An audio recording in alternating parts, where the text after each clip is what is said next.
নমস্কার বন্ধুরা, আশা করছি ভালো আছো। আমিও খুব ভালো আছি। তো চলো আবার দুর্গাপুজোর ভিডিও নিয়ে তোমাদের সাথে চলে এসেছি।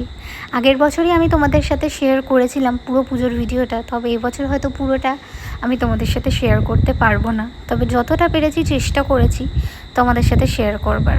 তো চলো দেখতে থাকো আর সঙ্গে থাকো। প্রথমেই দেখালাম আমি দুর্গা মায়ের মূর্তি, যেটা পুরোপুরি কমপ্লিট হয়নি, ওটা হচ্ছে মহালয়ার পরে। আর তারপরেই দেখালাম ঠাকুর মন্দিরে চণ্ডীপাঠ হচ্ছে, যেটা আমাদের মহালয়ার পরের দিন ঘট বসে যায় আর দাদু এক সপ্তাহ ধরে চণ্ডীপাঠ করে। চণ্ডীপাঠ করার পর মন্দির থেকে ঘুরে টুরে এসে দেখলাম সব বাড়ির বউরা মিলে নাড়ু পাকাতে বসেছে। সেটা হচ্ছে পঞ্চমীর দিন, আর সেদিনকেই মামা সব জিনিসপত্র নিয়ে চলে এসেছিল।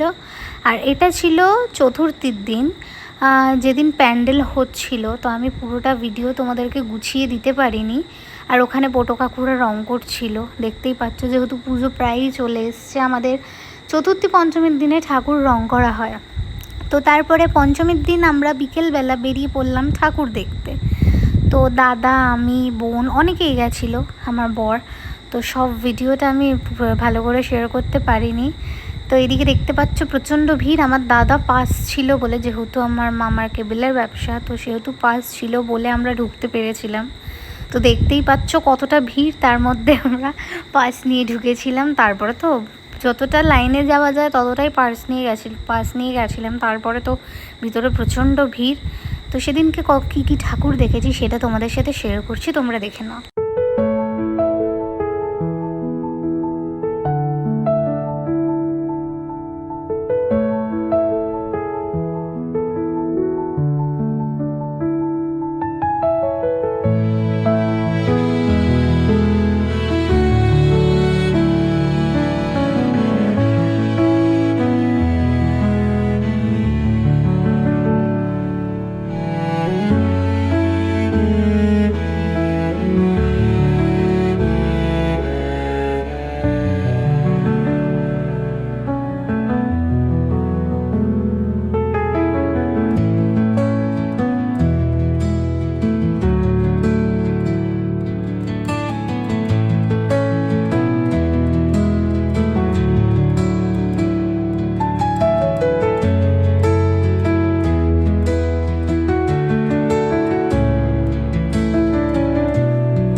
তো দেখতেই পেলে বাঙালির শ্রেষ্ঠ উৎসব হচ্ছে দুর্গাপুজো। তো ভিড় হবে না এটা কখনো হতে পারে?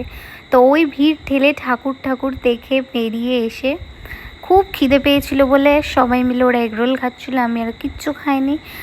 তারপরে আমরা গাড়িতে উঠে পড়ি। আর তখন আমাদের বাড়ি ফিরতে ফিরতে প্রায় রাত 3টেও বেজে যায়।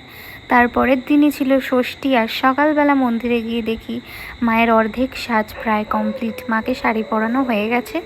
এদিকে হচ্ছে ষষ্ঠীর পুজো, আর আমি ওখানে বসেছিলাম, সবাই যাচ্ছিলো, সবার সাথে কথা বলছিলাম, বসেছিলাম, গল্প করছিলাম। আর এদিকে আমার মামি সব ভিডিওগুলো নিচ্ছিল। মন্দিরে প্রচণ্ড ভিড় ছিল। আর তারপরে আস্তে আস্তে শুরু হয়ে যায় পুজোর সব কাজ। তো চলো কি কি কাজ হয় সেটা তোমাদেরকে দেখাই।